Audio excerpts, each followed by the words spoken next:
네, 3월 17일 장 마감 후 방송 찐시황 방송을 시작합니다. 오늘 나오신 분은 IBK 투자증권 분당센터 정경민 차장님. 네, 안녕하세요. 예, 안녕하십니까. 자, 예정돼 있긴 했었지만 네. 많은 분들의 의견이 갈렸었거든요. 네, FOMC에서 금리 인상을 발표하고 나서 시장은 꺾어질 것이다. 네. 혹은 그때부터 반등이 시작될 것이다. 네. 이것 때문에 갑론을박이 많았는데 일단 오늘만 놓고 봤을 때는 아주 흐름이 좋아요. 네, 뭐 힘 있게 반등을 해줬고 생각보다도 훨씬 더 강했습니다. 근데 이건 뭐 FOMC뿐만 아니라 뭐 다른 그 이제 시장을 눌러왔던 악재들도 조금씩 이제 후퇴를 하면서 동시다발적으로 좀 오늘 반등에 좀 이렇게 힘을 보태지 않았나 이렇게 개인적으로 좀 생각을 하고 일단 오늘 저도 뭐 잠을 굉장히 설쳤는데 그 텔레그램 채널에서 보니까는 딱 한마디로 줄여서 지금 그 영화 신세계에 나왔던 그 이중구 이사의 대사죠. 살려는 드릴게.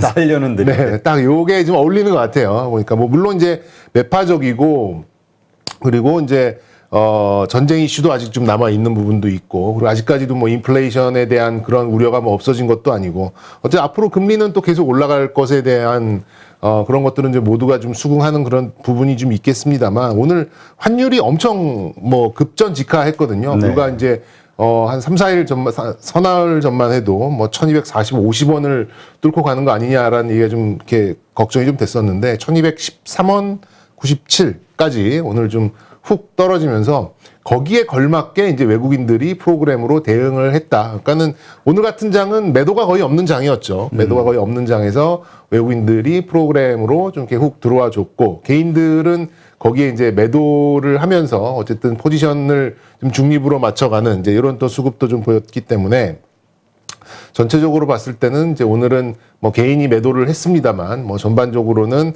뭐 매수 우위에 그런 이제 흐름이 하루 종일 이어졌다. 뭐 이렇게 좀 보시면 될 것 같아요. 네.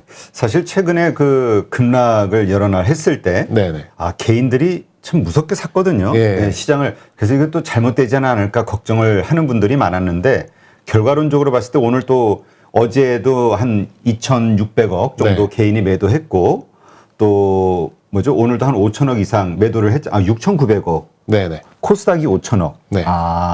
그러니까 하여튼 1조 이상을 또 매도하는 거 보면 그렇죠. 참 투자자들이 현명하게 한 것 같죠. 뭐 학습 효과가 좀 확실하게 좀 올라오는 것 같고 그리고 이제 이 외국인들의 매수의 성격이 이제 뭐 아무리 뭐 FOMC가 끝났다고 하더라도 리스크 온 이건 아니잖아요. 이제 거기에 좀 잘 맞게 이제 저 개인적으로는 개인들이 굉장히 잘 대응을 하고 있다. 이렇게 좀 평가를 좀 하고 싶고, 오늘 이제 기관들의 매수로 보이는 부분이 있습니다만, 여기에 대다수는 이제 금융투자, 그러니까 개인들의 ETF 매도를 받아주면서 나왔던 그런 매수였는데, 아직까지도 뭐 기관들은 이렇다 할 그런 색깔을 보여주고 있지는 않아요. 그러면 지금 현재의 상황은, 이 대외적인 리스크를 반영하는 외국인들의 프로그램과 어떤 감에 의한 또 어떤 학습 효과에 의한 개인들의 수급 대결, 뭐, 이렇게 좀 보시는 게 좀 좋을 것 같고.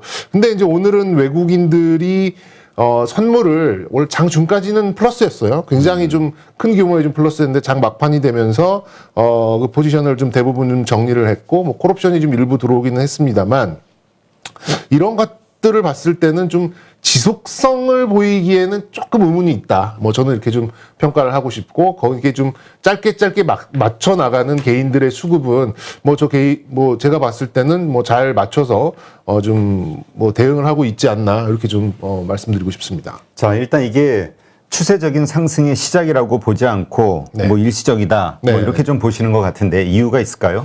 뭐 여러 가지 이유가 뭐 있을 수 있는데요. 뭐 가장 먼저 볼 수 있는 거는 아까 말씀드렸던 그런 그 시장을 짓눌렀던 악재들이 사실 후퇴한 건 맞지만 해소된 건 하나도 없어요. 뭐 지금도 뭐 안타깝게 뭐 전쟁은 뭐 진행 중이고 물론 이제 장기 금리에 대해서는 조금 감소는 했습니다만 FOMC 할 때마다 금리 인상을 한다고 했거든요. 물론 이제 뭐 가이드라인이긴 합니다만 언제 바뀔지 모르고 그리고 또 우리나라에 이제 또 이 대응을 하기 위해서 국내에 또 금리 인상도 아마 한 5월부터는 또 이루어질 수도 있고 그렇게 본다면 뭐 또 인플레이션도 뭐 국제 유가를 비롯해서 뭐 원자재들이 조금 후퇴하긴 했습니다만 오른 거에 비해서는 뭐 아직 뭐 절반 이상 올라가 있는 그런 상태이기 때문에 이런 것들이 좀 뭐 어느 정도 좀 해소가 됐다라고 보기는 어렵거든요. 뭐 그러니까 말 그대로 일시적인 좀 후퇴라고 좀 생각이 들었을 때 뭐 의미를 부여한다면 2600선 정도의 저점 인식은 확실하게 보여줬다라는 그 정도. 그리고 이 박스권을 위로 올리려는 시도가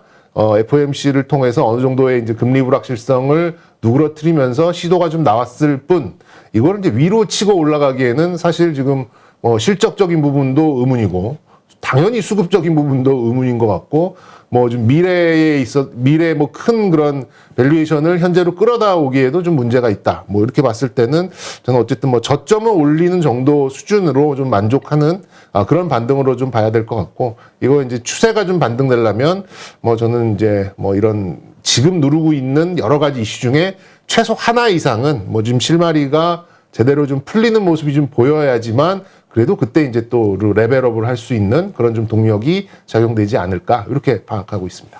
예, 알겠습니다. 네.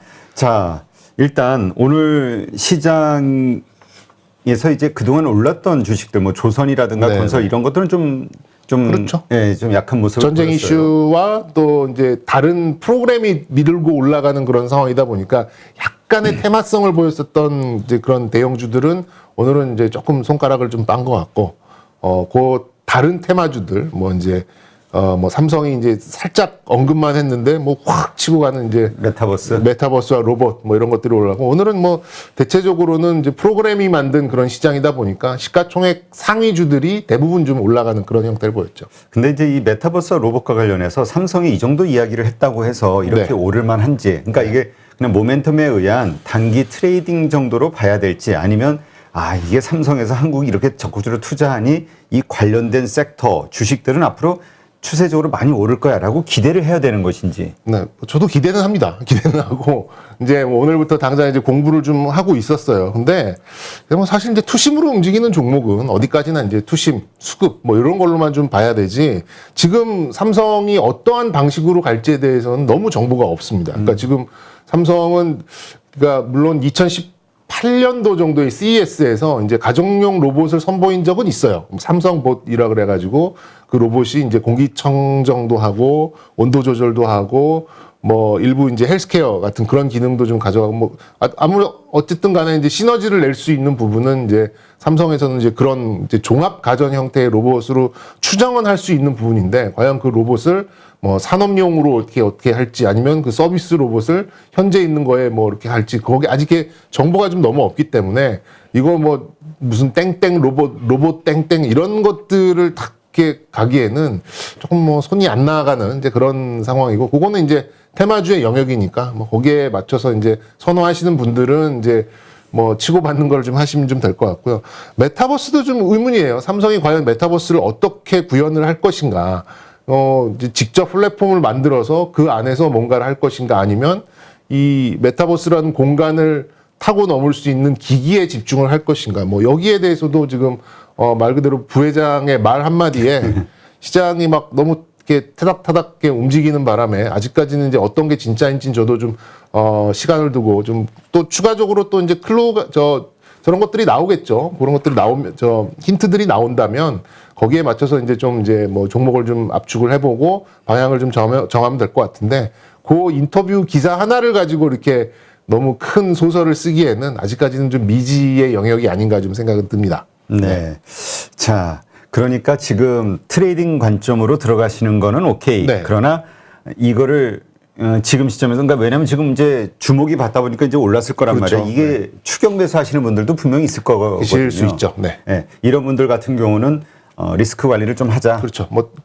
제가 늘 강조하는 부분입니다. 이런 좀 변동성 있는 종목은 이제 하늘이 두 쪽 나도 빠져나올 수 있는 이제 손절 가격을 좀 정해두시면 될 것 같고, 하여튼 뭐 저는 좀 종목을 이렇게 방송하면서 좀 많이 언급을 좀 드리고 싶어서 좀 관련된 종목을 좀 말씀을 좀 드리자면, 인탑스 같은 종목은 좀 수긍이 가는 것 같아요. 인탑스는 이제 어쨌든 플라스틱의 파운드리죠. 뭐 그리고 이제 현재 뭐 KT와 연동돼서 이제 그 뭐 광고에도 나오는 이제 그런 로봇을 또 이제 제조를 하고 있는 이제 그런 기업이기도 하고, 그리고 또 볼 수 있는 부분이 이제 SPG라는 종목이 있습니다. 이건 삼성하고 또 맞닿아 있는 부분이 좀 있는데, 그 로봇 감속기죠. 사실은 이제 로봇의 감속기 비중이 거의 60% 70% 가까이 돼요. 뭐 그렇게 보면 만약에 삼성이 산업용 로봇 뭐 또 다른 뭐 서비스 로봇 이렇게 간다 하더라도 그런 이제 구동 체계에서 나오는 그런 산업은 어느 정도 좀 연동이 좀 있을 수 있기 때문에 SPG라는 뭐 둘 다 뭐 실적도 잘 내는 그런 기업이고, 그리고 말씀드렸듯이 이제 동력 계통으로 간다라고 하면 아무래도 이제 같은 그룹사에 있는 이제 삼성 전기 쪽에서도 어느 정도 협업이 좀 가능하리라고 좀 생각이 듭니다. 뭐 하지만 뭐 말씀드렸듯이 굉장히 한정적인 좀 정보라 보니까 조금 좀 무리는 좀 있어 보이고, 그리고 이제 메타버스 쪽도 만약에 이제 AR, VR 기기라고 한다면 지금 현재 그 스마트폰에 관련된 그런 밸류체인에 있는 그런 기업들 중에서 아무래도 좀 디스플레이 쪽에 조금 더 치중이 되어 있는 이제 그런 쪽에서 좀 강세를 보일 가능성이 좀 높고, 뭐 이건 삼성하고 연관은 없습니다만 그 이제 AR, VR 관련해서는 저는 LX 세미콘을 좀 좋게 개인적으로는 좀 탑픽으로 보고 있는 종목입니다. 네, 알겠습니다. 한번 참고하시고요. 네네. 자, 일단 그 반도체 대형주, 네네. 그 다음에 소재 장비주, 사실 그 좋다 하는데 안 좋았었단 말이에요. 네, 주가는 그렇죠. 오히려 빠지고, 장비주 같은 경우도 사실 되게 기대가 네. 컸는데, 뭐 2차 전지 장비주도 그렇지만 어떻습니까? 지금 전반적으로 지금 시점이 이제 좀 슬슬 올라갈 수 있는 타이밍이 온 거라고 봐야 될까요? 아니면 아직도 좀 더 흘러내릴 수 있을 가능성이 있을까요? 저 뭐 좀 빠른 직구로 말씀을 드리자면 저는 검증된 쪽에서 보자 이렇게 좀 말씀을 좀 드리고 싶고, 검증된 쪽이 어디냐라고 하면 사실 삼성전자나 SK하이닉스나 물론 뭐 DDR5 그러니까 뭐 인텔이 이제 새로운 CPU를 만들어서 이제 관련된 그런 파생으로 볼 수 있는 그런 부분이 분명히 있긴 있습니다만, 이 제조업이라는 관점으로 봤을 때는 투자 심리가 그렇게 좋진 않아요. 어쨌든 지금 원재료를 사서 넣어가지고 만들어서 그거를 마진 붙여서 제값에 팔아야 되는 그런 일련 과정에 있는 제조업에 대해서는 어쨌든 인플레이션에 대한 우려, 원재료의 수급 우려 뭐 이런 것들이 좀 많이 있기 때문에 오히려 이제 얼마 전에도 이제 셀 업체들이 더 많이 다쳤잖아요. 그러니까 뭐 물론 소재도 많이 내리긴 했습니다만 셀 업체도 좀 많이 흔들렸고, 반도체 쪽도 굉장히 많이 이제 뭐 이런 이제 뭐 네온가스나 뭐 이런 것들 때문에 굉장히 많이 흔들렸었는데, 저는 이제 거기에 대해서 일부 좀 해소가 나왔던 것은 어쨌든 오늘 새벽에 있었던 미국의 반도체 종목들이 올랐기 때문에 여기에 좀 시장이 좀 반응한 게 아닌가라는 생각이 듭니다. 그래서 저 개인적으로 봤을 때는 검증이 된 곳은 반도체는 크게 봤을 때 저는 두 군데라고 좀 봐져요. 첫 번째는 뭐 누구나 다들 좋다라고 얘기를 하고 있는 기판 쪽입니다. 그건 어쩔 수 없는 것 같아요. 그리고 얼마 전에 또 인텔이 또 유럽 쪽에 공장을 짓는다라고 하고, 애플이 지금 시장에 있는 기판을 다 빨아들였기 때문에 기판의 부족 현상은 굉장히 좀 오래 지속될 수 있겠다. 그리고 기판 같은 경우에는 거의 이제 PVC 정도거든요. 레진시, 그러니까 굉장히 원가도 낮아요. 그리고 이제 그런 플라스틱 제품이다 보니까 아무래도 좀 원가율에 대해서도 상대적으로 인플레이션의 영향도 좀 적은 것 같고, 근데 공급 부족이라고 한다면 어느 정도 마진은 챙겨갈 수 있는 이제 그런 부분이라고 좀 생각이 들어서, 뭐 반도체 쪽에서는 기판이 저는 이제 가장 그 선도적이라고 보고, 그렇게 보면 이제 세 종목 나오죠. 뭐 심텍, 코리아 서키트, 대덕전자 이렇게 좀 볼 수 있겠고, 그 다음에는 이제 2분기부터 출하가 예정이 되어 있는 DDR5, 그러니까는 저는 이제 테스터 쪽을 좀 보고 싶은데, 뭐 최근 들어서 뭐 주가가 나쁘지 않았던 거는 다 이유가 있었다고 생각이 듭니다. 그쪽에서도 이제 대표적인 종목들이 세 가지 정도 있죠. 뭐 리노공업도 있겠고, ISC도 있고, TSE 뭐 이런 종목들. 그래서 이제 반도체 전반적으로는 아직 이제 뭐 수요 또 원자재 이런 거에 대해서 좀 이제 의문점이 좀 많이 되고 있는데, 지금 누가 보더라도 이제 임박한 것들 또 공급 부족이 계속해서 나올 수밖에 없는 것들에 대해서는 투자 심리가 좀 이어질 가능성이 높겠다라고 좀 생각이 들어서, 이 장에도 조정을 안 받고 있는 종목들에 대해서는 그만큼 저는 뭐 검증은 끝났다라고 좀 생각이 들고, 만약에 이제 뭐 좀 보신다면 이런 종목들의 타이밍을 보시는 게 뭐 다른 뭐 장비 뭐 이런 쪽으로 가시는 것보다는 저는 훨씬 좀 실수할 확률이 좀 적지 않을까 이렇게 좀 생각해 보겠습니다. 네, 알겠습니다. 자, 지금 우리가 이제 이렇게 여러 가지 섹터를 좀 알아보고 있는 건 네. 그러니까 결국은 이제 금리 인상 이후 그다음에 또 혹시나 우크라이나 악재가 네. 이렇게 소멸이 됐을 때 어디 섹터 어떤 주식들이 상승을 할 것이냐 네, 네. 그걸 좀 미리 예상을 할 수 있다 혹은 힌트를 얻을 수 있다고 하면 미리 지금 이렇게 좀 관심 없을 때 좀 담아두면 좋지 않을까 네, 네. 예, 이런 차원인데 어떻습니까? 어떤 섹터나 종목이 먼저 갈 거라고 봐요? 뭐 요것도 저도 이제 그 검증이 좀 된 종목들, 그러니까 검증이 됐다라고 하면 말씀드렸듯이 이제 가치주적인 부분, 그러니까 지금 현금 흐름은 잘 쌓이고 있고 여기에 성장성을 더 얹을 수 있는 것들이 어디에 있느냐라고 좀 봐야 될 것 같은데 뭐 지난번에 한 2주 전에도 말씀을 드렸듯이 임플란트 쪽은 계속해서 좀 확대가 되고 있는 이제 그런 것들을 좀 확인을 할 수 있었고 그리고 이제 리오프닝하고 맞물렸던 대형 제약사들, 그러니까 이제 대형 제약사들도 뭐 그러니까 물론 이제 뭐 요 며칠 동안 바이오 종목들이 좀 나쁘지 않은 모습을 좀 보이긴 했었습니다만 바이오 종목들은 이제 현금 흐름이 없잖아요. 근데 이제 대형 제약사들 뭐 한미, 종근당 또 뭐 녹십자, 대웅제약 이렇게 좀 굵직한 그런 이제 제약사면서도 바이오업을 하고 있는 그런 쪽에서 돈 잘 버는 성장주의 컨셉을 좀 잘 맞출 수 있다라고 좀 생각이 들고 그리고 이제 아까 말씀드렸었던 이제 반도체 기판이나 또 테스터 쪽 이런 쪽도 좀 좋게 보고 있고요. 그리고 이제 조금 때늦게 뒤이어서 나올 가능성이 좀 높아 보이는 곳이 LG 에너지 솔루션 때문에 이제 잠깐 좀 이게 혼탁해지긴 했습니다만 2차 전지 장비 쪽 요쪽은 이제 본격적으로 돈을 쓸 때가 된 것 같아요. 아무래도 이제 소재 쪽은 좀 아직까지도 이제 원료 수급에 대해서 아니 뭐 2, 3년 전에 받아놓은 그 수주가 과연 이제 앞으로 5년 동안 이제 납품을 해야 되는데 그때 받았던 그 원가로 과연 마진을 낼 수 있을까? 여기에 대한 의문이 아직까지 굉장히 좀 강하게 남아 있거든요. 뭐 일부는 이제 전가가 가능하다라고도 합니다만 역시 이제 제조업에서 오는 그런 한계들은 좀 있을 수도 있다고 보니까 올라가더라도 좀 막힐 수밖에 없지 않을까 소재 쪽은 그렇게 본다면 이제 본격적으로 좀 수주가 나올 수 있는 어제 또 PNT가 또 굉장히 좋은 수주를 좀 발표를 했거든요. 그런 것들이 이제 좀 하나둘씩 시작이 되면서 2차 전지 장비주들이 좀 그 간격을 좀 줄여 나갈 수 있는 그런 가능성이 좀 있지 않을까. 그래서 이제 좀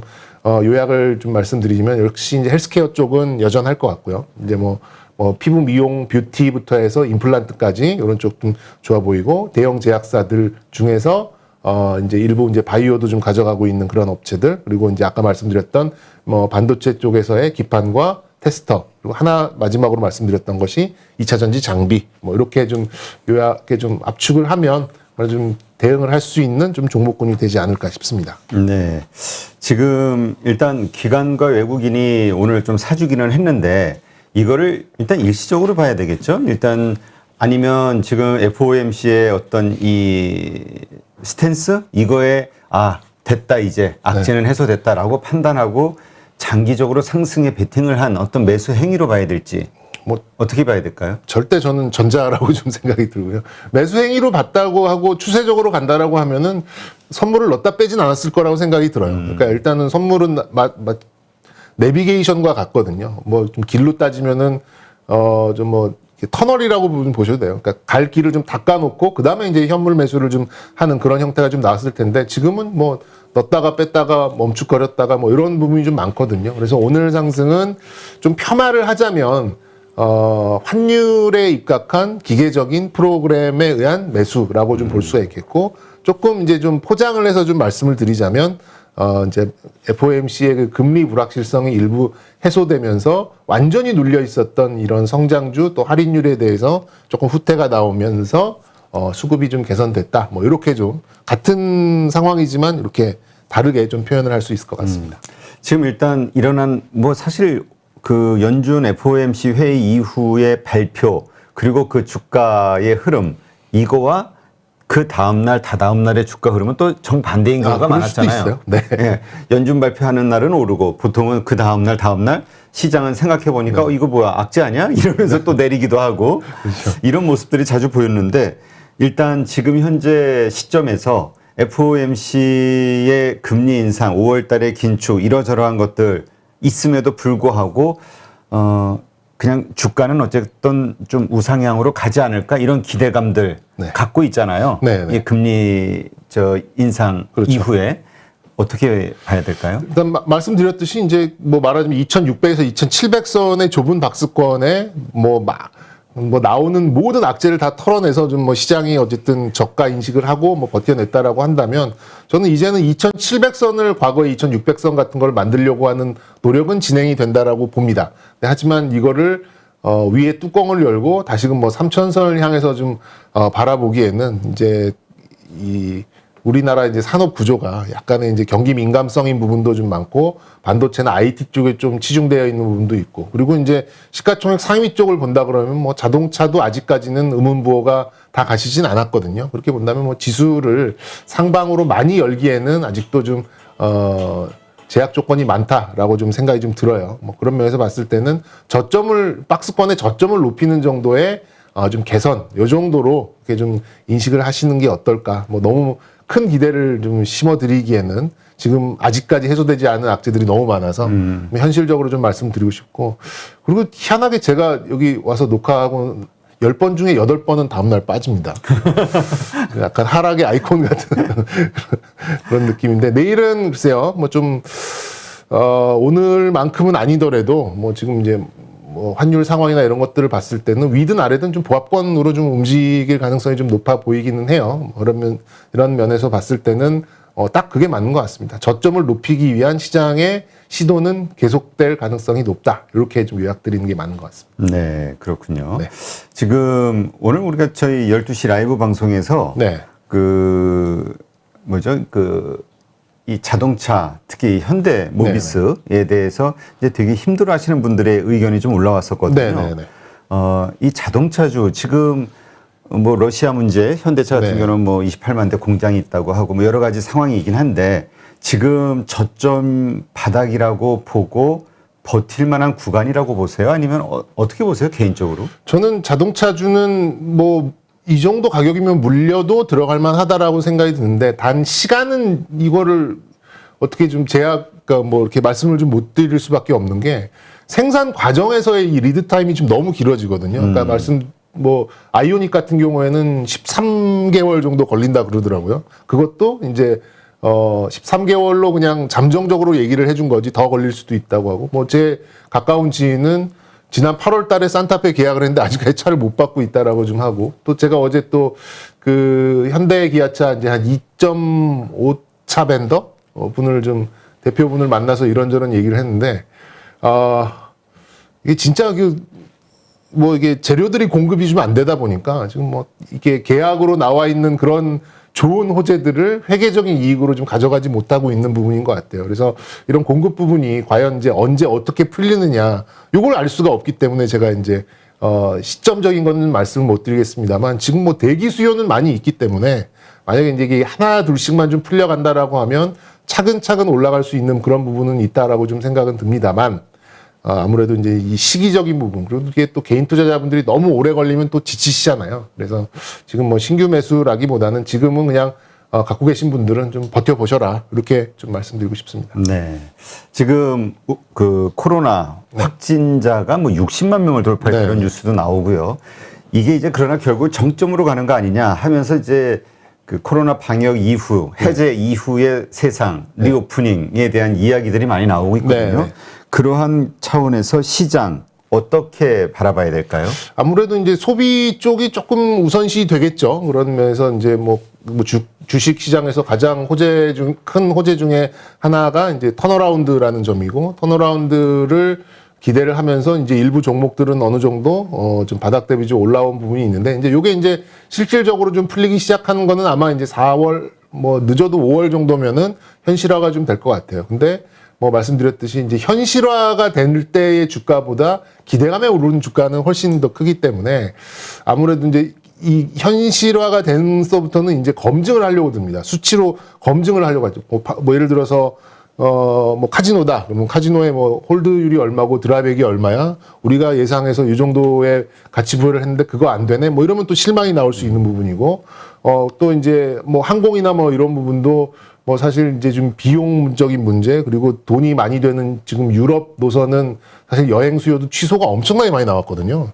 그럼 이제 다 동남아를 갈 수밖에 바라볼 수밖에 없는 그런 부분인데 사실 동남아는 돈도 많이 안 될 뿐더러 경쟁도 굉장히 심하잖아요. 그럼 그런 좀 현실에서 오는 또 그런 수치적인 문제가 이제 2분기에 또 뭐 닥칠 수도 있다라고 좀 생각이 들어서 저는 이제 이런 기대감이 있는 지금이 가장 좀 핵심적인 그런 시점이 아닐까라는 좀 생각이 들고 그렇게 본다면 이제 코로나와 맞물려서 이제 끝물로 가는 이 시점에는 그런 이제 소비 쪽이 아무래도 각광을 좀 받지 않을까. 그리고 이제 대부분의 종목들이 또 물론 이제 소비도 뭐 제조업하고 아예 떨어져서 생각하기는 어렵겠습니다만 소비 쪽은 또 약간 시장에서 또 분류가 좀 달라지다 보니까 지금은 이제 제조업에 대해서 물음표가 가장 켜져 있고 현실화되기 직전에 기대감으로 움직일 수 있는 리오프닝 관련된 종목들에 대해서는 그래도 투자 심리가 계속해서 살아날 수밖에 없는 그런 부분에 있다. 이렇게 좀 말씀드리고 싶습니다. 네. 자, 이제 내일 이번 주에 이제 또 마지막 날이죠. 금요일인데 금요일 시장 어떻게 준비하는 게 좋을까요? 네, 뭐 일단 뭐 가능한 한 좀 뭐 오늘 개인 투자자분들의 그런 수급 현상이 저는 뭐 수긍을 할 수 있을 정도로 잘 나오고 있다라고 좀 말씀을 좀 드렸듯이 일단은 뭐 가능한 한 현금을 만들어가는 그런 마인드는 굉장히 좀 좋다라고 좀 생각이 들어요. 그래서 이제 여러분들 시청자 여러분께서도 지금 무의미한 보유는 없었으면 좋겠어요. 무의미한 보유. 그러니까 무의미한 보유라 하면 그 종목을 샀을 때 왜 샀던가가 지금 살아있다라고 한다면 그건 기다릴 수 있는 거죠. 근데 그렇지 않고 뭐 하는 회사인지도 모르고 그냥 뭐 누구 말 듣고 좀 샀는데 지금 이러도 저러 모르겠다라고 만약에 이제 그런 종목이 있다라면 뭐 지금부터는 조금 적극성을 띄어서 지금 야 마이너스 50%인데 이걸 어떻게 파니 이렇게 뭐 질문하실 수도 있으시겠습니다만 단 5%나 10%만 되더라도 조금이라도 좀 줄여보시는 것도 그러면은 좀 물론 마음이 아프지만 그게 너무 많이 아프진 않거든요. 이제 조금씩 줄여가면서 또 좀 되는 종목을 어떤 걸 찾아볼까 이렇게 하면서 좀 다시 계좌가 굴러갈 수 있는 그런 부분이 있으니까 저는 뭐 한 번에 확 갈아엎으세요 이렇게 말씀 못 드려도 지금 보유하고 있는 종목들에 대해서 의미부여가 어려운 종목들에 대해서는 단 일부라도 저는 뭐 현금화를 하시는 좀 적극성을 띄셨으면 좋겠다 이렇게 좀 말씀을 드리고 싶고 지금 가장 중요한 시기는 이 지금 시기에서 가장 중요한 부분은 회계 이슈입니다. 지금 회계가 이제 감사 보고서나 또 뭐 상장 폐지, 뭐 관리 종목 이렇게 갈 수 있는 종목들이 있거든요. 그래서 좀 간당간당한 종목들이 있어요. 그러니까는 잠정 실적을 냈는데 뭐 5억 안팎의 뭐 이익이 나오고 뭐 이런 것들이 있거든요. 그런 종목들은 좀 선제적으로 좀 대처를 좀 하셔야 되지 않을까 좀 생각이 들고 그리고 이제 시장을 움직일 수 있는 또 다른 동력은 역시 신정부의 정책이거든요. 그럼 이제 이게 어떤 우선순위를 줄 것인가, 교육에서 나올 것인가, 주택 건설 뭐 이런 쪽에서 나올 것인가, 에너지에서 나올 것인가, 뭐 대북에서 나올 것인가 이런 좀 뉴스 플로우도 충분히 좀 잘 챙겨 보시는 이제 그런 시기로 뭐 내일부터 뭐 다음 주까지 좀 보셔도 좀 좋을 것 같고 일단 가장 좀 강조드리고 싶은 거는 두 가지입니다. 일단 회계 이슈에서 내 종목이 자유로운지를 좀 파악을 하시는 게 가장 좋을 것 같고 지금 별 의미가 없는 그런 보유에 대해서는 다소 적극성을 띠면서 단 5%, 단 10주, 5주라도 현금화를 좀 해보자. 이렇게 좀 당부를 드리고 싶습니다. 네, 알겠습니다. 하여튼 뭐 시장이 악재 하나는 소멸된 느낌이긴 한데 네. 그래도 뭔지 모르게 좀 찜찜한 뭐가 있어요. 시원하지가 않고. 그렇죠. 살려는 드릴게 딱 이게 맞는 것 같아요. 맞아. 오늘 썸네일 제목 이겁니다. 살려는 드릴게. 그러나 네, 점점점 이렇게. 네. 네, 알겠습니다. 네, 오늘 좋은 인사이트 함께해 주신 IBK 투자증권 분당센터 정경민 차장님 고맙습니다. 네, 감사합니다. 네, 그럼 이어서 하이투자증권 이코노미스트시죠. 박상현 이코노미스트와 함께 환율 그리고 거시적인 경제 환경 다뤄보도록 하겠습니다. 잠시만요.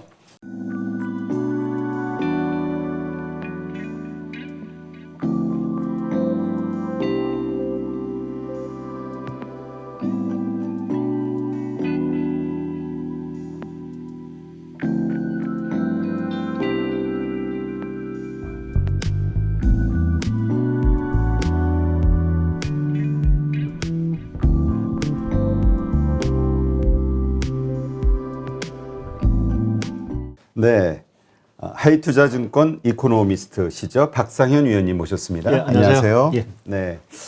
일단 환율 이야기 먼저 해볼까요? 지금 환율이 1240원까지 올라와서 이제 계속 전후 오르락 내리락 하고 있는데요.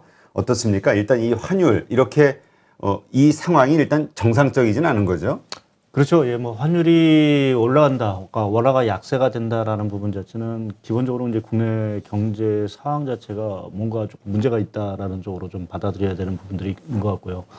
뭐 실제로 뭐 아시겠지만 연초부터 미 연준이 이제 금리 인상을 한다라는 이제 얘기가 계속 강해졌고, 뭐 실제로 이제 오늘 저희 촬영하는 날 미 연준이 새벽에 이제 금리를 사실 인상을 그렇죠. 했고, 또 오늘 뭐 FOMC 내용뿐만 아니라 파월 의장의 기자회견 내용을 보게 되면 상당히 우리가 얘기하는 이제 매파적인, 상당히 이제 공격적인 어떤 긴축 기조를 사실은 좀 얘기를 했기 때문에 그러한 부분이 일단은 좀 선반영이 되면서 사실 좀 달러가 또 강세가 됐고 원화도 사실은 그러한 기류의 편성에서 사실 좀 약세가 되는 상황들인데, 사실 그 후에 금융시장 흐름 자체가 상당히 좀 혼란에 사실 좀 빠졌던 것들이 뭐 아무래도 우크라이나 사태를 사실 저희가 얘기 안 할 수 없는 상황들인 것 같고요.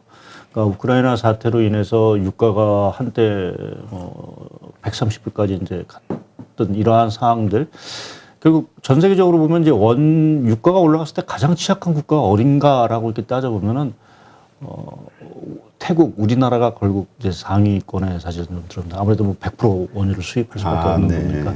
근데 그 원유를 수입한다는 얘기는 그만큼 이제 돈을 결국 또 많이 지불한다는 얘기고. 뭐 요새 느끼셨겠지만 지금 주유소에서 휘발유 한 번 넣으려면 이제 1,200원이 훌쩍 넘어가는 이러한 상황들. 그러니까 얼마 전까지만 해도 뭐 1,100, 한 500원, 600원 정도 했던 것 같은데요. 뭐 이러한 상황에서 결국 우리나라의 어떤 경제적인 부담이 커졌다라는 부분에서 결국 이제 원화의 약세 요인으로 좀 가는 부분들인 것 같고요.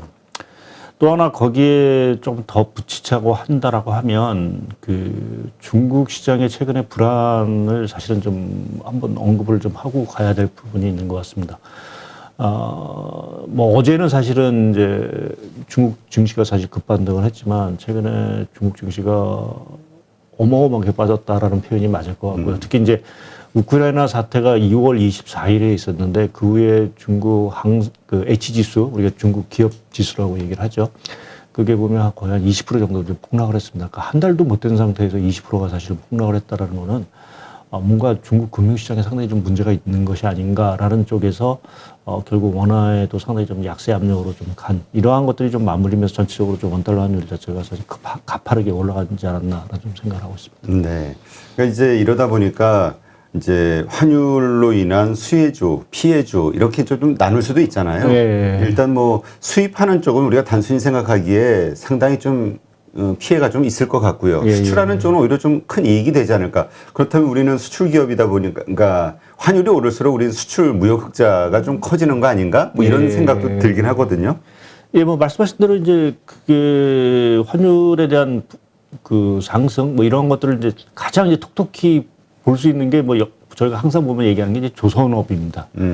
조선업 자체가 이제 수주를 이제 달러 베이스로 올라가다 보니까 이제 원달러 환율 자체가 올라가게 되면 당연히 이제 환차 이익을 얻을 수 있고 또 수주하는 데 있어서 가격을 상당 부분 이제 유리하게 또 저희가 이제 제공할 수 있는 부분들이 있어서 그러한 부분에서 보면은 이제 뭐 조선업이라든지 이러한 것들이 상당히 이제 수혜를 좀 받을 수 있는 부분들이고, 뭐 말씀하신 대로 또 이제 원달러 환율이 올라가다 보면 뭐 달러로 받은 거 결국 우리나라 원화로 이제 바꿔버리면 상당히 이제 가격이 올라가니까 뭐 수혜를 볼 수 있는 부분들인데, 단 전제 조건이 있는 부분 자체가 결국 수출이 계속 좋아야 되는 부분들이고 또 한 부분에서는 이제 수출만 좋으면 이제 다행인데 이 수입 자체, 그러니까 단가 자체가 올라가 버리면 채선성이 떨어진다는 부분이죠. 그러니까 최근에 원달러 환율 상승에 있어서 말씀드린 대로 이제 유가라든지 이러한 것들이 원자재 가격이 올라가면서 우리나라 수입 부담, 그러니까 무역 수지 적자 자체가 부담이 커지고 있다라는 얘기는 단적으로 해서 기업의 비용이 올라간다, 그러니까 단가가 올라간다,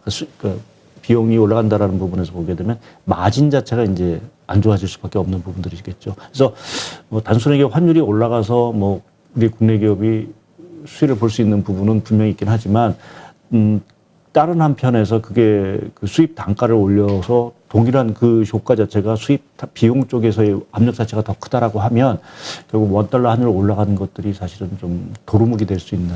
그러니까 최근에 뭐 우리나라 소비자 물가라든지 이런 것들이 가파르게 올라가는 이러한 모습들 자체가 기본적으로는 뭐 당장의 원화 환율의 상승에 따른 수혜를 논하기가 조금 쉽지는 않다라는 쪽에 좀 말씀드리겠습니다. 그렇군요. 일단 그 수입 물가가 올라간다는 얘기는 예, 예. 결국 이제 우리 그 소비자 물가도 이제 올라갈 수밖에 없다. 그쵸, 예, 인플레이션에 대한 예, 걱정. 예. 이게 사실 미국이 가지고 있는 가장 큰 고민 중에 하나잖아요. 예, 예. 근데 한국도 만만치 않죠. 그렇죠. 뭐 좀 당장 저희가 말씀드린 대로 뭐 휘발유 가격을 그렇죠. 말씀드렸죠. 원유 가격이 완전히 다르니까. 뭐 최근에 보면은 뭐 안 오르는 어떤 지금 가격이 없으니까 하다못해 요새 뭐 우크라이나 전쟁으로 뭐 곡물 가격이 오른다 뭐 이러면서 빵 가격 자체도 사실 좀 많이 오르는 것 같고요. 또 여타 지금 각종 원자재 가격이 오르다 보니까 뭐 저희가 실제 느끼는 체감적으로 느끼는 부분 자체는 사실 뭐 수익 물가 상승 올라가는 거에서 사실 더 많은 느끼는 부분들이고요. 사실 미국 같은 경우는 사실 더 하겠죠. 우리나라보다 지금 소비자 물가 기준을 보게 되면 거의 배 이상이 오르니까 미국 국민들이 받는 그러한 그 물가 부담 뭐 이러한 것들은 저희보다 더 클 거고 그러한 것들을 보여준 게 지금 미국의 그 소비자 심리, 우리나라도 뭐 소비자 심리를 발표하는데 소비자 심리 자체가 계속해서 떨어지고 있습니다. 그래서 이게 거의 뭐 과거 침체 위기 수준까지도 지금 소비 심리가 악화되고 있다라는 부분은 뭐 미국 경기가 여전히 탄탄함에도 불구하고 왜 소비 심리는 이렇게 악화되느냐. 결국 물가라는 부분에 있어서 상당 부분 이제 악영향을 미치는 거고 그게 어느 정도 파장이냐면 사실은 그 바이든 대통령 지지율에도 사실은 영향을 미칠 정도로 그러니까 결국 먹고 사는 문제에 있어서 사실은 내가 힘들기 때문에 결국 그 불만 자체가 이제 다른 쪽으로 좀 확산되고 하는 이러한 어떤 분위기가 미국에서도 사실 좀 감지되고 있다라고 좀 말씀드리겠습니다. 네. 지금 일단 그 1,300원까지도 오를 수 있는 거 아니냐라고 보고 있는데 네, 예. 일단 여기는 이제 우크라이나 전쟁으로 인한 원유 가격의 불안전성도 예, 있지만 예. 기본적으로 이제 금리 인상을 하게 되면 달러 강세 요인은 더 커지는 거잖아요. 그렇죠, 예. 그리고 뭐 파월 의장이 말했듯이 미국 경제는 뭐 좋다. 예, 예. 그건 뭐 지나봐야 알겠지만 예, 그렇죠, 네, 큰 소리는 쳤으니 일자리는 얼마든지 사람들이 원하면 구할 수 있는 상황이다. 예, 뭐 이런 예, 식으로 얘기를 했으니 어떻습니까? 일단 금리 인상이라는 우크라이나 전쟁의 어떤 악재가 해소된다 하더라도 이 달러 강세 유지가 계속 될까요?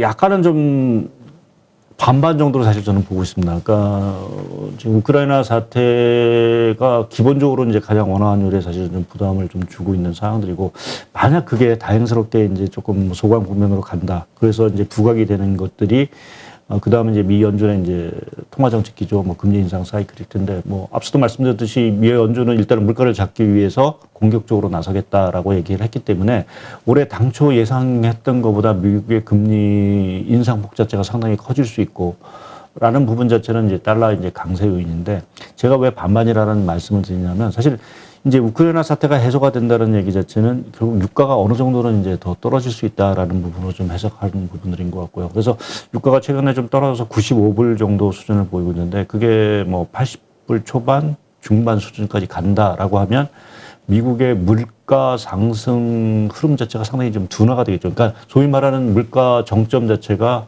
뭐 1분기 말 2분기 초점 이제 나올 수 있는 부분이라고 보면 미국은 뭐 그것 때문에 상관없이 연준은 뭐 금리를 인상할 수 있다 하더라도 시중 금리 자체는 상당 부분 안정을 좀 찾을 수 있다. 그러니까 우리가 올해 지금 미국의 금리 인상 뭐 지금 7번까지 얘기를 하는데 요번 포함해서 그것이 어느 정도는 이제 미국의 시중 금리 뭐 10년물 국채 금리든지 뭐 2년물 국채 상당 부분이 반영이 됐기 때문에 그렇게 보면은 향후에 물가가 둔화됐을 때 내년도는 올해와 같은 인상폭은 아니지 않겠느냐라고 보면 시중 금리가 상당히 좀 안정을 좀 찾을 수 있는 부분들이 있고요.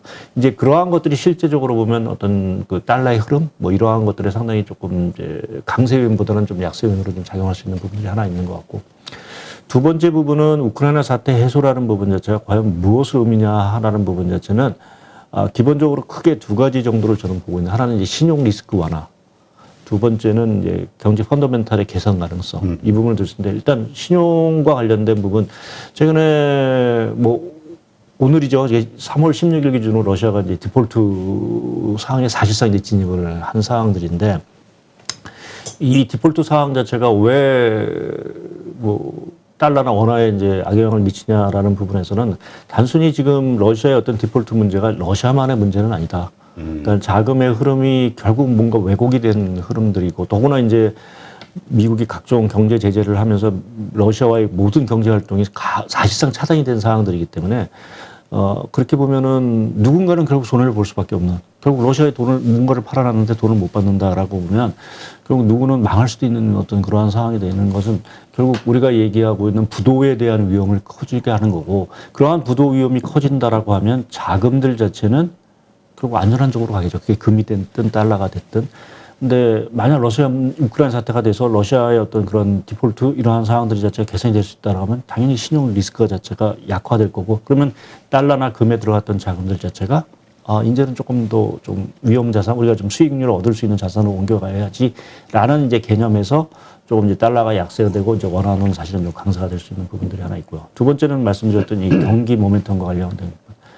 뭐 연초부터 사실은 뭐 악재밖에 없었습니다. 경기 측면에서 보면 네. 뭐 트리플 긴축이다, 뭐 우크라이나 사태다, 또 물가다, 말씀드렸던 중국에 대한 코로나까지 뭐 지금 저희가 온갖 지금 뭔가 악재에 다 시달리고 있는데 우크라이나 사태가 해소가 되면 말씀드린 대로 뭐 유가도 안정이 되고 뭐 이러한 서에서 사람들의 어떤 심리도 개선이 될 것 같고요.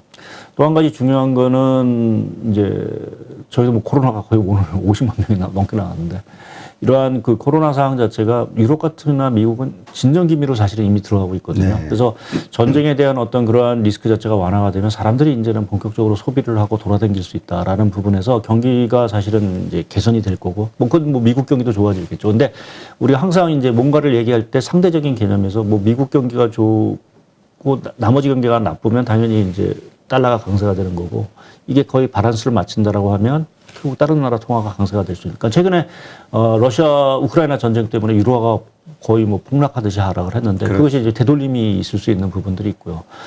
경기가 좋다라는 얘기 자체는 자금들 자체가 계속해서 뭔가 위험자산 쪽으로 계속해서 넘어갈 수 있는 힘들이 되기 때문에 그러한 것들이 원달러 환율의 개선, 그러니까 하락 요인 또 될 수 있고, 또 우리나라 말씀드린 무역 수지도 그러면 또 다시 흑자로 돌아서기 때문에 어떤 달러 수급 문제에 있어서도 사실은 좀 개선되기 되는 부분, 이런 것들이 좀 원화 강세 요인으로 작용해서 미국이 금리를 인상한다고 해서 꼭 그것이 달러 강세, 원화 약세를 의미하지는 않는다라는 쪽에 좀 말씀을 드리겠습니다. 네. 일단 지금 남아있는 그 악재, 일단 그 연준발 악재는 이제 해소가 된 걸로 봐야 될까요?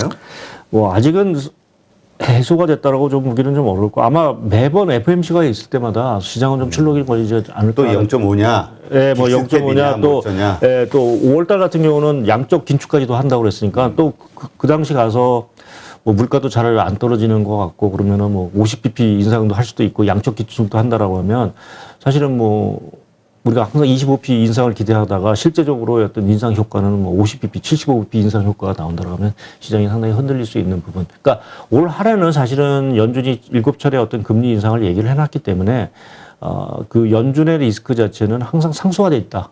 근데 다만 그게 강도 자체가 높으냐 낮으냐 그때 상황에 따라서 시장이 좀 반응이 좀 다를 수 있는 부분은 좀 있다고 봐야 될 것 같습니다. 네, 알겠습니다. 자, 그렇다면 연준 악재, 요거 외에 지금 남아있는 악재는 이제 그 뭐가 있을까요? 우크라이나 전쟁은 뭐 지금 아직 해결이 안 돼 있는 거고, 지금 조금 전에도 얘기하셨던 그 러시아 디폴트 문제, 예. 요게 좀 심각하지 않을까요? 근데 그 많이들 걱정하는 게 예. 사실 이제 러시아에 투자한 많은 헤지 펀드들이 있을 건데 예. 지금 파생과 관련해 가지고 다 이게 연결이 돼 있을 경우에 예. 이게 또 뭔지도 모르지만 그렇죠. 뭐가 갑자기 여기서 또 이것도 터지는 거 아닐까라는 불안감을 갖고 있거든요.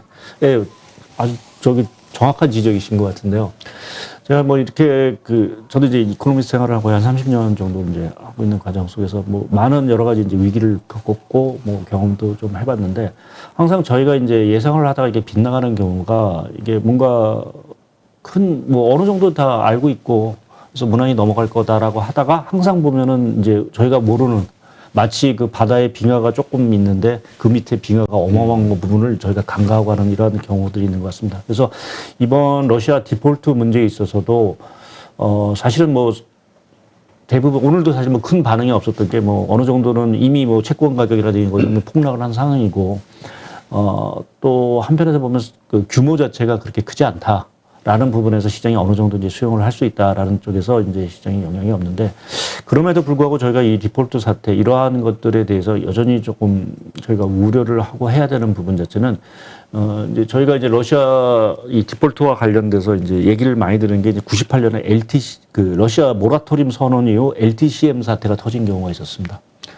그러니까 98년 이제 좀 돌아가면 상당히 오래된 얘기죠. 그러니까 우리나라가 IMF 이제 위기를 겪을 당시였으니까 그때 러시아가 이제 워낙 그때는 이제 안 좋았습니다. 그렇죠. 유가도 안 좋고 뭐시 그래서 이제 모라토리움 그러니까 디폴트하고 모라토리움 차이는 디폴트는 그 채권을 갚지 못하는 거고 디폴트는 갚을 의지는 있는데 다만 좀 연기를 하는 지불 유예를 하는 이런 개념인데 그때 98년 8월에 러시아가 그래서 모라토리움을 선언합니다. 지불 유예를 선언하는데 당시에도 이렇게 처음에서는 별 문제 없을 거다. 러시아 그럴 거는데 문제였잖아요. 그 러시아 국채를 그 LTCM이라는 그 헤지 펀드 자체가 많이 들고 있었다는 거죠. 그래서 그것에 따른 근데 또 하나는 문제였잖아요. 그 LTCM이 여러 가지 이제 무슨 모델을 가지고 이제 투자를 했는데 러시아 국제가 이제 모라토리움을 선언을 했음에도 불구하고 IMF나 이러한 쪽에 지원을 해주기 때문에 좀 가격은 회복될 거라는 어떤 모델 결과 때문에 더 사들인 부분, 그러니까 레버리를 일으켜서 더 사들인 부분 자체가 궁극적으로 이제 손실로 이제 매일 이제 하루에 몇십억 달러씩 손실이 좀 났죠. 그래서 그 당시 미국의 다우지수가 7월 달에서 8월까지 거의 한 달 동안 20%가 빠졌습니다. 아, 엄청 빠졌네. 네, 그래서 워낙 흔들리다 보니까 미국이 구제금융을 투입을 하고 연준은 금리를 9월 달에 전격적으로 내리면 이런 상황이 됐죠. 그래서 제가 이제 그 러시아 쪽에 대한 얘기를 말씀을 드렸지만 우리가 돌이켜보면 금융위기 자체도 처음에 모기지 사태가 터졌을 때 그냥 손실이 났나 보다라고 했는데 갑자기 리먼이 망하고 어마어마한 CD 말씀하신 이제 파생 상품과 관련된 CDS 사태가 터지고 또 우리가 유럽 재정 위기도 겪었지만 그리스 문제 있을 때 그리스가 조그만 나라이기 때문에 영향이 없을 건데 파장이 일파만파로 사실 커지는 분들에서 이번 경우에도 러시아가 지금 말씀드린 대로 사이즈 자체가 그렇게 크지 않다. 또 러시아가 6,300억 달러라는 이제 그 외환보유고를 들고 있때 갚을 능력이 있다라고 이제 얘기를 하지만 미국이 언제 제재를 풀어줄지는 모르거든요. 그렇죠. 누구도. 예, 그래서 그러한 것들이 결국 러시아 국채 디폴트뿐만 아니라 기업들, 그러니까 우리가 알고 있는 루코일이라든지 가즈프롬이라든지 이러한 것들도 결국 회사채를 발행하고 그것은 외국인이 들고 있는 부분들이기 때문에 그러한 쪽도 단기적으로 보면 손실이 있을 수 있는 부분들이고 또 그 손실 자체가 어떤 파생 상품과 연관이 되어 있는지 그 누구도 파악이 사실 좀 힘든 부분들이 있어서 상황은 좀 지켜보자라는 쪽에 좀 저는 그래서 말씀을 좀 리스크는 관리할 필요가 있다라는 쪽에 말씀을 드리고 관련해서 사실은 좀 그 러시아 디폴트 문제와 관련돼서 사실은 러시아 자체보다 사실은 제가 최근에 좀 가장 우려하는 게 사실 중국입니다. 중국. 예. 그러니까 저희가 이번 우크라이나 사태가 터지고 나서 이제 얘기되는 것들이 이제 그 신공급망 얘기, 그러니까 신냉전 얘기를 사실 좀 많이 합니다. 그 신냉전이라는 부분에 있어서 이제 미국하고 이제 중국 러시아 이제 막 대립 구도가 되는 부분들이죠. 이제 그게 과연 뭘 의미하느냐라는 부분에서 보면 전 두 가지 정도를 좀 지적을 하는데 하나는 그동안 이제 미국이 어떻게 보면은 이제 90년은 베를린 장벽 붕괴 이후 안정적인 물가, 그러니까 미국 주도하에서 모든 국제 질서가 사실은 안정적으로 유지가 됐기 때문에 상당히 이제 공급망이라는 측면에 보면 상당히 안정적으로 뭔가를 조달받을 수 있는 어떤 그런 체계가 사실 여태까지 이제 유지가 되어 왔던 거죠. 근데 2018년에 미중 갈등을 계기로 해서 이 공급망 자체에 뭔가 와해가 됐던 부분들이 있고요. 근데 이번 러시아 사태로 인해서 그 공급망의 기본적인 질서 자체가 완전히 깨질 수 있다라는 부분. 그러니까 중국도 이제 이탈을 할 수 있고 미국 주도로 갈 수 있다, 공급망이 갈 수 있다는 얘기는 안정적인 물가 기조로 가기 아주 쉽지 않을 수도 있다라는 부분에서 하나 두려움이 있고요. 또 한 가지는 그 최근에 아시겠지만 미중 간에 지금 고위 회담이 있었습니다. 양제차하고 이제 설리반 이제 국가모습이 같이 만나서 있는데 그 자리에서 뭐가 얘기됐을까라고 보면은 미국이 아무래도 중국에 경고를 한 것 같습니다. 너가 러시아 편에 서면 우리가 뭔가 너에 대해서 제재를 할 수 있다. 그러니까 지금 러시아가 기댈 수 있는 데는 중국밖에 없는 상황이고요. 그렇죠. 네.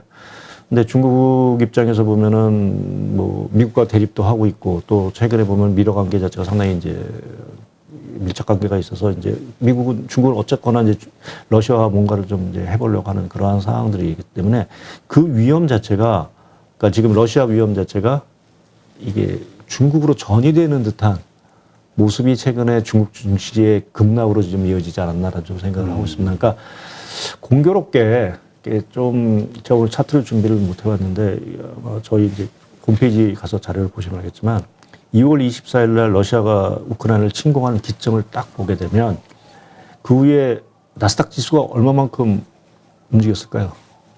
느낌상으로. 글쎄요. 저 그때 오르락 내리락 해가지고 예. 많이 내린 것도 같은데 또 오른 날도 있어가지고 저희는 좀 이렇게 비슷할 것 같아요. 예, 맞습니다. 나스닥 지수는 연초 대비로 보면 거의 한 뭐 17%, 18% 빠졌는데 어저께 새벽 장 기준으로 보게 되면 2월 24일 기준으로 보면 플러스 3%인가를 났습니다. 아, 그래요? 예, 전쟁이 터졌습니다. 우리가 우크라이나 유가 떠들면졌지만 나스닥은 오히려 상승을 했다는 그러니까 얘기.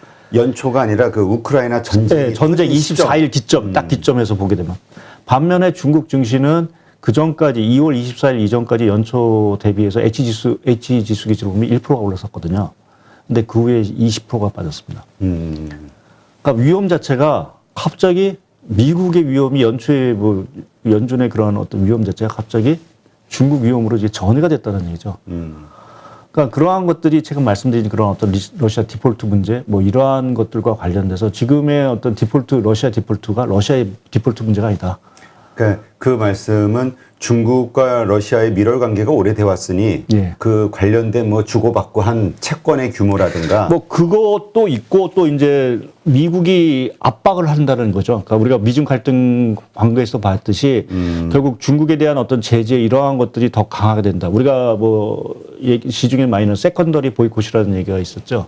이제 그러한 것들이 그러니까 너가 중국이 러시아하고 자꾸만 이렇게 밀월 관계 가면 우리가 또 다른 금융제재라든지 이런 것도 할 수 있다라고 하면 중국이 거기에 대해서 상당히 압박을 느낄 수 있고 또 그것 때문에 결국 자금들 자체가 이제 중국에서 이탈할 수 있는. 그러니까 중국이 자칫 뭐 우크라이나 전쟁이 터졌는데 피해는 우리가 금융시장이 볼 수 있는 이러한 상황이 사실은 전개가 될 수 있는 게 앞서 말씀드린 그런 것들이 신냉전 분위기 자체가 고착화가 되고 있다라는 부분 자체가 지금 자금 흐름에 있어서 뭐 러시아 디폴트 그 파장도 있긴 하겠지만 그 파장이 나비 효과처럼 지금 중국 이러한 쪽으로 좀 확산이 되고 있다라는 쪽을 좀 말씀드립니다.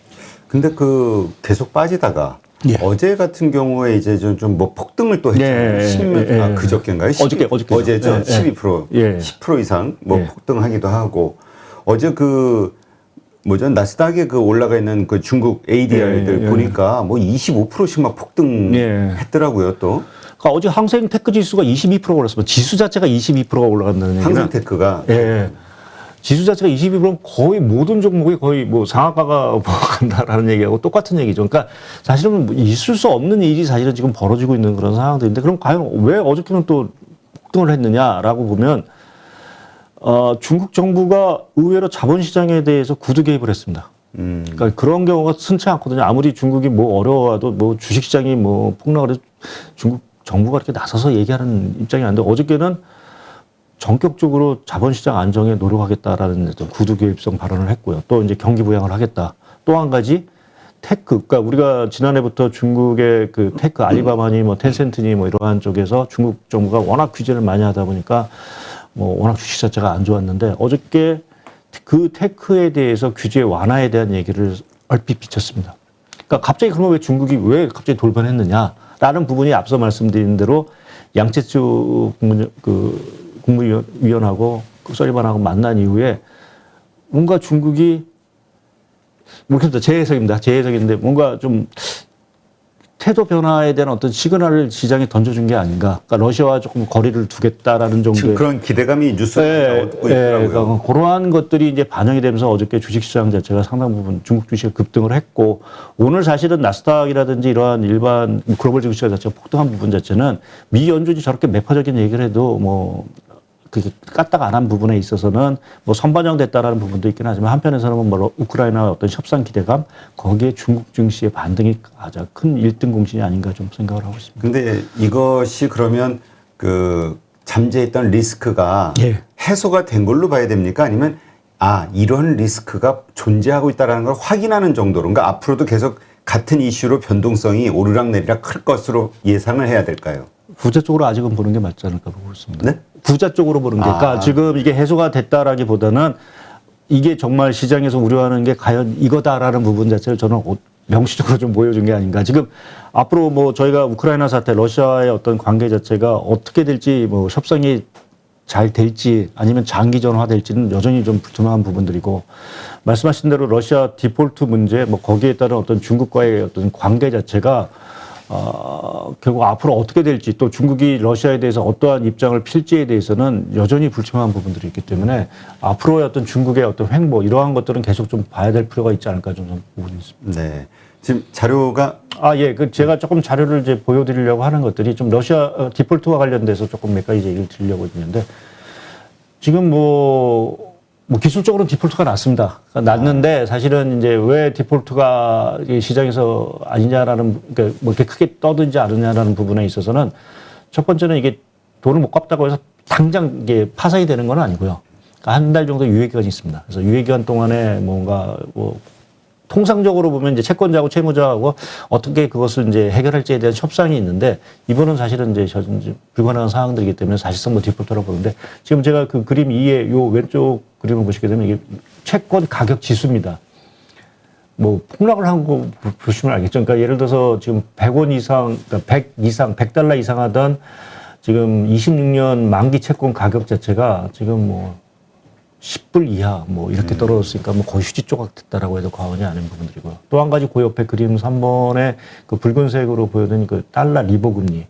이 리버 금리 자체는 아무래도 미국의 금리 인상 사이클을 사실 반영하면서 움직이는 금리이긴 하지만 특히 뭐 연초에 오른 거야 뭐 사실 뭐 미 연준이 금리 올린다고 했으니까 올린 건데 이 올이 다시 한번 이 점프를 한 이 부분에서는 우크라이나 사태가 터지고 나서 사실은 올라가는 부분들이거든요. 그러니까 이 부분에 있어서는 어떤 그 신용 위기 이러한 것들을 사실 좀 반영하는 부분들이 아닌가라는 쪽에 좀 생각을 하고 있고요.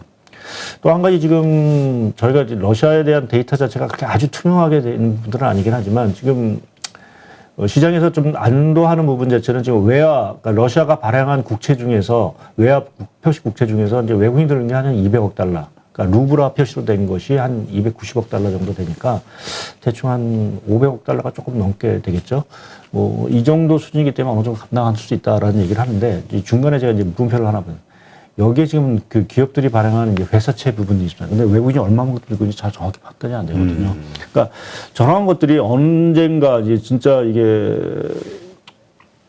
그 돈은 있는데 갚지를 못하는 이러한 상황이 장기화되면서 그 손실 자체가 뭐 연기금이 됐든 펀드가 됐든 국가가 됐든 간에 또 은행이 됐든 간에 이제 손실이 나면서 조그만 운용사라든지 또는 뭐 유럽의 어떤 조그만 은행이라든지 이런 것들이 망하게 되면 시장은 다시 한번 또 불안감이 또 증폭될 수 있는 부분들이 있겠죠. 그래서 아직은 지금 러시아의 이러한 상황들이 끝난 게 아니다라는 쪽에 좀 말씀을 드립니다. 얼마 전에 뉴스 나온 거 보니까 월가에서는 그 월가의 탐욕을 그 경고하는 어떤 기사인 것 같은데 그 러시아 국채를 막 헐값이 지금 막 폭락했을 때 사들이는 그런 펀드 헤지 펀드들도 있다. 뭐 그걸 경고를 하더라고요. 그러니까 그게 어떻게 보면은 맞는 얘기일 수 있죠. 왜냐하면 러시아가 아까 말씀드린 6,300억이라는 외환 보유고를 들고 있기 때문에 갚을 능력은 분명히 있는 부분에서 제재만 해제가 되면 가격은 다시 뭐 원상대로 복귀하는 거는 뭐 순식간에 복귀할 수 있는 부분들이고 또 말씀드린 어떤 회사채라든지 이러한 것들도 뭐 예를 들어서 루코일이라든지 뭐 가즈프롬이 어마어마한 이 에너지나 자원을 들고 있는 회사이기 때문에 돈이 없는 회사는 아니거든요. 그러니까 망하지도 않을 거고. 그래서 그렇게 보면 당연히 가격은 싸기 때문에 당연히 이제 사야 되는 게 맞는데 문제는 미국이 제재를 언제 풀어줄 거냐라는 부분이죠.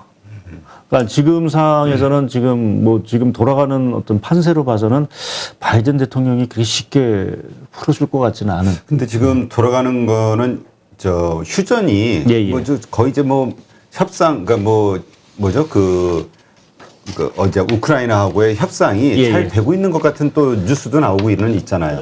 어저께 뭐 조금 러시아 쪽에서도 약간은 뭐 중립화 뭐 이러한 얘기를 하면서 뭐 좀 약간의 합의점이 뭐 가까우고 있다라는 얘기를 했었는데 뭐 협상이라는 건 항상 뭐 또 지켜봐야 되는 부분이 하나 있는 것 같거든요. 그보다는 사실은 뭐 그게 협상이 설사 어느 정도 해결이 됐다 하더라도 과연 미국의 자세, 이번 참에 러시아의 그러한 좀 시비랄까요? 그런 것들을 좀 빼고자 하는 미국의 어떤 의도 자체가 상당 부분 지속이 된다. 더구나 뭐 아시겠지만 이번 11월에 미국의 중간 선거가 있는 상황들이고 지금 가뜩이나 물가 때문에 바이든 대통령 지지율이 뭐 추락을 하는 상황들.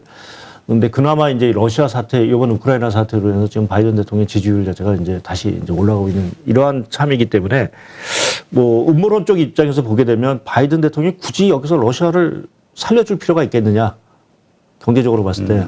근데 그렇게 보면은 조금 이게 풀어주더라도 상당 기간 뭐 갈 수도 있지 않겠느냐 좀 생각을 해볼 수가 있겠죠. 우크라이나하고 휴전하고 합의하고 군대 철수한다 하더라도 이미 그 철수하는 걸 그 뭐죠? 이 증보를 해야 되잖아요. 예. 그러니까 이게 정리는 된다 하더라도 예. 상황이 그런 차원에서 미국의 제재는 더 길어질 수 있다. 예, 어저께 뉴스 중에 하나 눈에 띄는 게 바이든 대통령이 결국 푸틴을 전범 재판소로 그렇게 전범으로 표현했다는 게 강한 강한 어떤 저도 시사점을 갖고 있다고 보고, 그러니까 결국 미국의 의지죠. 너가 뭐 그 나치가 패망했을 때 전범으로 다 처리했듯이 결국 이번 우크라이나 사태 해결하더라도 러시아, 특히 이제 푸틴 대통령에 대한 어떤 강력한 제재 이러한 것들은 계속 가겠다. 그럼 이거는 계속해서 우리 금융시장의 불안감으로 남아있는 어떤 악재라고 봐야 될까요? 예, 제재가 계속되려는 한 일단 좀 악재로 좀 계속 갈 수 있는 상황으로 좀 봐야 되지 않을까. 특히 이제 러시아 입장에서도 지금 뭐 당연히 당호만 있지는 않겠죠. 그렇죠. 뭔가 뭐 액션을 취할 거고. 뭐 저 루블화로 지급한다 뭐 이런 얘기. 예, 뭐 지급한다는데 뭐 그 규정상 그거는 안 된다는 거로 이제 된 것 같고요. 또 그거를 또 받을 사람도 없는 안 거. 받겠죠. 예, 그리고 또 하나 지금 제가 화면에 잠깐 보여드리는데 최근에 그 러시아 쪽에서 나온 몇 가지 좀 얘기를 들으면 푸틴 대통령이 지금 그 철수한 기업들에 대해서 그 국유화 가능성을 언급을 했습니다. 완전 공산주의 국가니까 저게 가능하죠. 그러니까 뭐 아직 근데 법률 뭐 이런 것들을 이제 제정을 좀 해야 되는 부분들이 남아있긴 하지만 뭐 그건 일사천리로 만약 원한다면 할 수 있는 부분들이고, 그리고 그것이 무엇을 의미하느냐, 우리가 뭐 최근에 뉴스 보면 볼셰비키 혁명 얘기를 많이 하는데 결국 이제 1917년에 그 구소련이죠. 구소련이 이제 볼셰비키 혁명하면서 이제 공산주의 체제로 이제 넘어갔던 당시인데 공산주의 체제로 이제 회귀를 한다라는 의미이기 때문에 그것이 세계 경제 뭐 말씀드린 어떤 러시아 디폴트 문제와 맞물려서 보게 되면 상당히 좀 악영향을 미치지 않을까. 우리가 뭐 지금 러시아에 대해서 사실은 과거만큼 경제적인 어떤 영향력이나 규모 자체가 작아서 그렇게 큰 얘기를 사실은 저희가 안 하고 있지만 여하튼 러시아도 GDP 규모 자체가 우리나라하고 비슷한 규모입니다.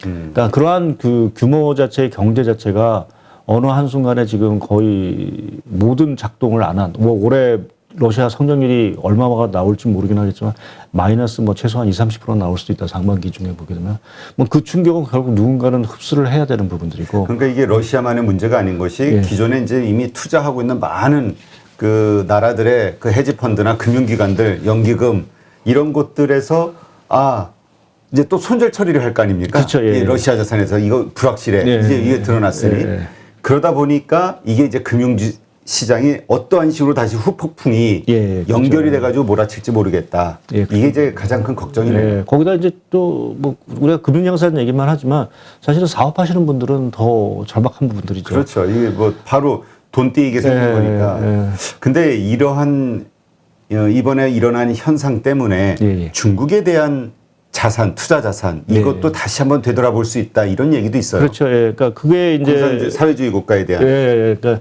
뭐 러시아의 어떤 이러한 사태가 결국 중국은 사실은 뭐 금융 그러니까 경제 규모가 워낙 크기 때문에 뭐 그렇게 할 수 있냐라는 생각이 있는데 만약 뭐 저도 어저께 얼핏 무슨 기사를 읽었는데 뭐 우크라이나 사태가 터지기 직전에 뭐 시진핑 국가 주석이 대만을 점령하는 것을 거의 고민을 했다라는 어떤 기자 뭐 그런 기사가 떴는데 이번 사태로 인해서 모르겠습니다. 그 중국이 과연 이 대만 문제에 대해서 어떠한 입장을 필지.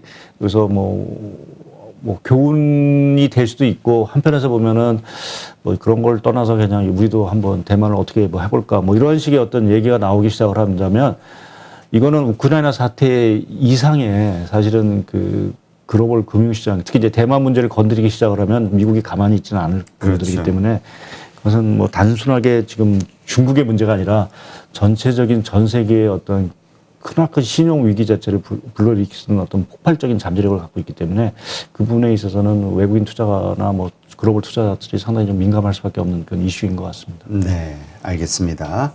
하여튼 지금 현재 우리가 이제 연준의 금리 인상이 이제 결정이 되면서 이제 악재들이 다 소멸되는 거 아니냐라고 생각하고 있고 또 마지막 남은 악재라고 하는 그 우크라이나 이것만 해결되면 되는 거 아니야라고 생각하지만 사실 그 뒷면으로 보면은 근본적으로는 러시아에 대한 문제, 악재 이게 남아있다. 이렇게 생각하시고 앞으로 어떠한 식으로 일이 전개가 되는지 뉴스를 포인트를 잘 맞춰서 살펴볼 필요가 있겠네요. 러시아와 중국. 예. 알겠습니다.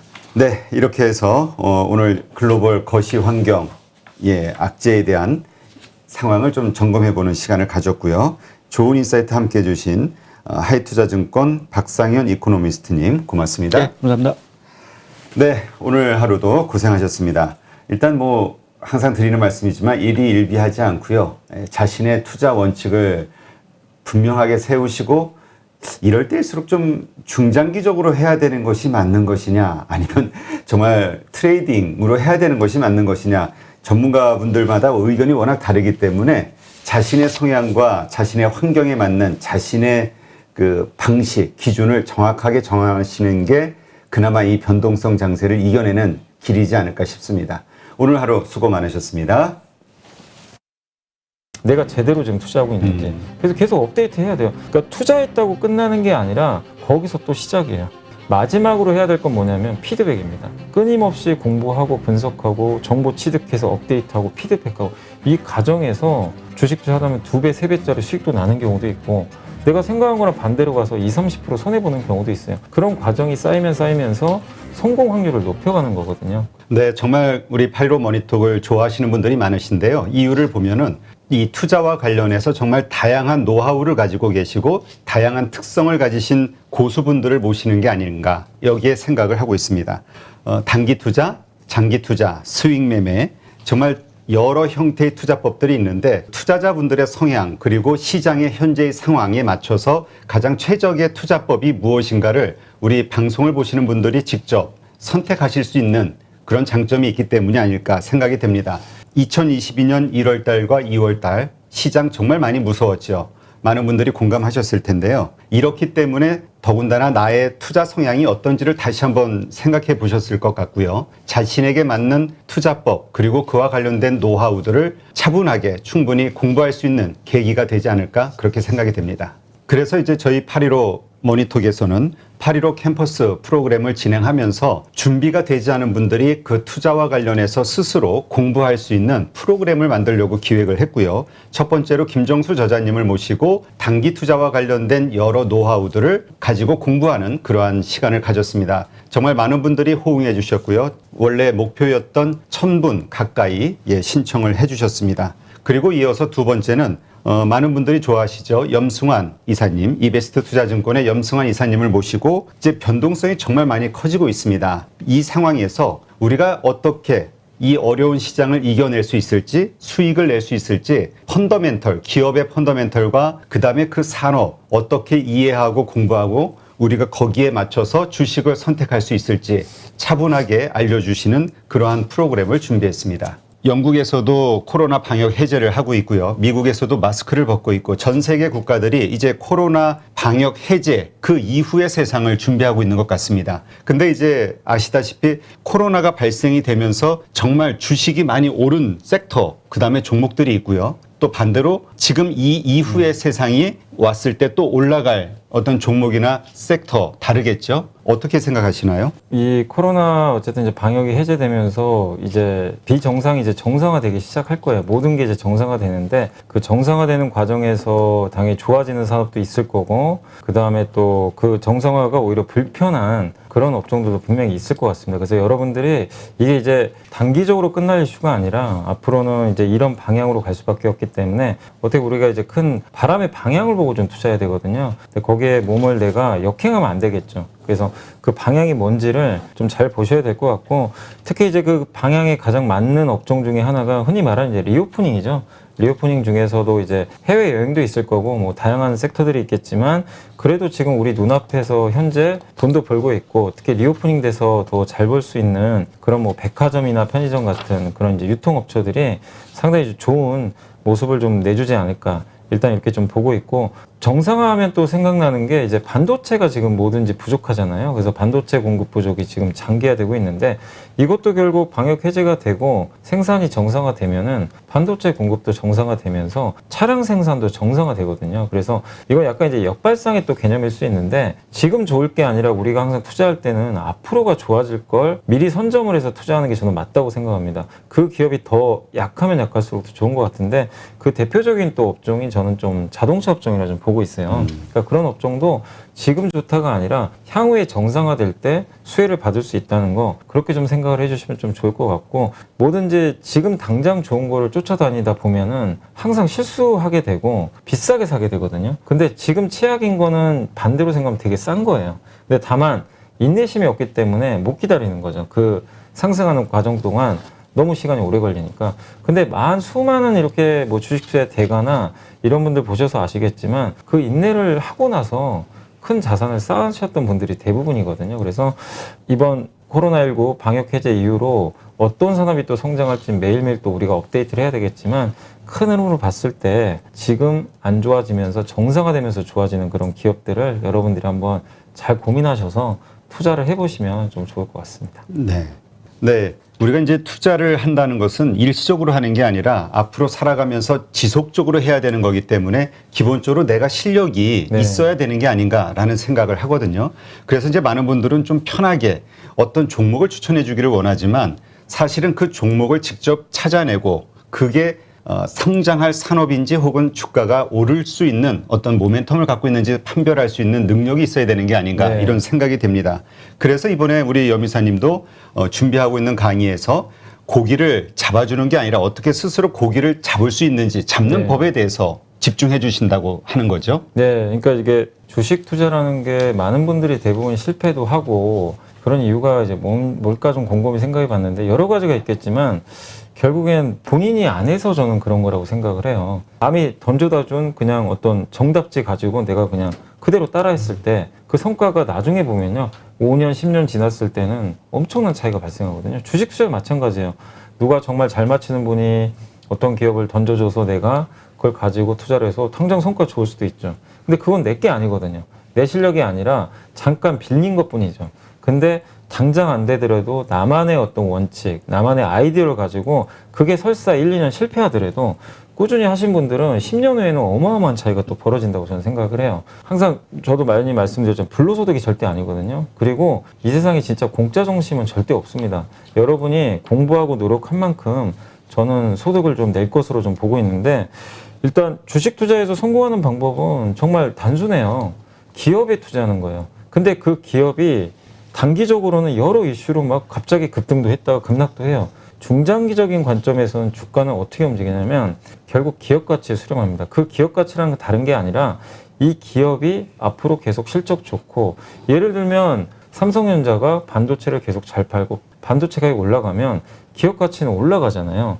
근데 그런 기업을 내가 장기적인 관점에서 좀 쌌을 때 내재 가치보다 할인됐을 때 사면 분명히 수익이 나거든요. 근데 많은 사람들은 그걸 모르죠. 못하기도 하고 모르는 경우도 되게 많은 것 같아요. 왜냐하면 장기적인 관점에서 투자하기가 너무 시간이 많이 걸리니까 항상 단기적으로 움직이는 주가에만 연동이 되거든요.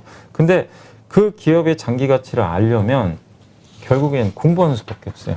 그래서 제가 이제 강의에서는 어떤 것들을 말씀드리고 싶냐면 먼저 공부하는 법을 좀 알려드릴 거예요. 어떻게 공부를 해야 되는지, 기업 분석을 할 때 기업을 발굴을 해야 되니까. 그래서 기본적으로 재무제표도 좀 일부 공부도 하셔야 되고, 그 다음에 그 기업, 그 사업 보고서를 통해서 이 회사의 비즈니스 모델이 있죠. 사업 구조. 아, 이 회사는 어떤 결정 인자를 갖고 있구나. 그러니까 삼성전자를 딱 사업 보고서를 보는 순간, 아, 이 회사는 DRAM 수요가 늘면 좋겠구나. 이걸 우리가 알 수가 있잖아요. 근데 모든 기업들은 사업 보고서를 보면 이 회사의 주가의 키팩트를 알 수가 있어요. 그걸 알아야 그런 어떤 이제 모멘텀이 생겼을 때 우리가 투자를 할 수가 있는 거거든요. 그래서 사업 보고서를 통해서 기업의 어떤 이제 분석을 좀 해보고 그게 이제 끝난 다음에는 뭐를 해야 되냐면 결국에 이제 기업을 업데이트를 계속 해야 되거든요. 이 기업이 좋아지는지 나빠지는지를 끊임없이 업데이트 해야 되는데 그 방법이 있어요. 가장 중요한 게 전자공시입니다. 전자공시를 통해서 수많은 기업들이 우리 회사의 뭐 수주공시, 설비투자공시, 자기주식 취등 아니면 내부자도 매수를 해요. 우리 회사 이 정도면 싼 것 같아서 매수를 하는 경우도 있어요. 그러니까 그런 정보들을 우리가 매일매일 그걸 체크를 해놔야 돼요. 이런 정보들을 우리가 큐레이팅 한다고 그러죠. 큐레이팅 하는 방법을 제가 알려드리겠습니다. 그렇게 해서 투자를 의사결정을 한 다음에 마지막으로 해야 될 건 뭐냐면 피드백입니다. 내가 제대로 지금 투자하고 있는지. 그래서 계속 업데이트 해야 돼요. 그러니까 투자했다고 끝나는 게 아니라 거기서 또 시작이에요. 끊임없이 공부하고 분석하고 정보 취득해서 업데이트하고 피드백하고 이 과정에서 주식 투자하면 2배, 3배짜리 수익도 나는 경우도 있고 내가 생각한 거랑 반대로 가서 20, 30% 손해보는 경우도 있어요.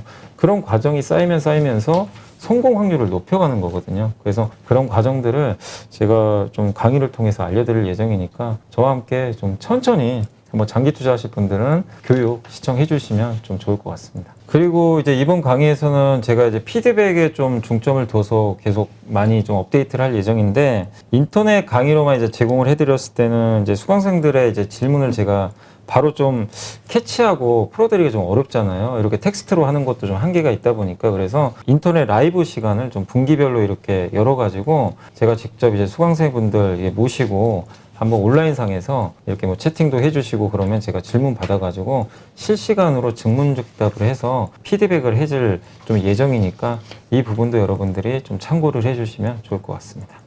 요즘 많은 분들이 성장주냐 투자주냐 어떤 주식을 사야 수익을 크게 낼 수 있냐 많은 고민들을 하시는데요. 그 모든 것에 앞서는 게 가장 그 기업의 기본적 분석이라고 할 수 있겠죠. 어떤 회사인지 어떤 장단점을 가지고 있는지 그리고 앞으로 돈을 더 잘 벌 수 있는 기업인지 이러한 모든 것들 이거는 단기 투자를 하시는 분이든 장기 투자를 하시는 분이든 아마 기본적으로 가져야 되는 공부 자세가 아닐까 생각이 됩니다. 이러한 것들을 어떻게 쉽게 그리고 정확하게 판단할 수 있을지 이번에 염승환 이사님과 함께 공부하신다면 아마 좋은 결과 기본적인 실력을 키우는 가장 기초가 되지 않을까 생각이 됩니다. 네, 그런 차원에서 이번에 또 우리 구독자분들 신청하시는 분들을 위해서 준비한 이벤트가 있죠. 네, 그 제가 쓴 책인데요. 그 주린이가 가장 알고 싶은 최다 질문 탑 77 요거를 이제 선물로 준비했고요. 뭐 이 책을 가지고 또 같이 공부한다는 의미로 좀 생각해 주시면 좋을 것 같습니다. 이제 2022년 주식시장은 2020년과 2021년과는 완전히 다르다는 말씀 많은 분들이 하시죠. 그리고 이미 투자하시는 분들은 그거를 이번 올 초에 아마 뼈저리게 느끼셨을 겁니다. 이제 앞으로는 더 그 기업에 대해서 얼마나 잘 알고 있고 또 그것을 바탕으로 주식시장의 심리를 어떻게 잘 이해하느냐에 따라서 수익이 좋아지지 않을까 생각이 됩니다. 이번 기회를 통해서 자기 자신의 실력을 확 키우는 기회가 되시기를 기대합니다. 그래서 이 815 캠퍼스에 등록하시고 싶은 분들, 좀 더 자세히 알고 싶어 하시는 분들은 이 영상의 더보기란, 그 다음에 댓글란에 보시면 신청 링크가 있으니까요. 네, 참고하시기 바랍니다.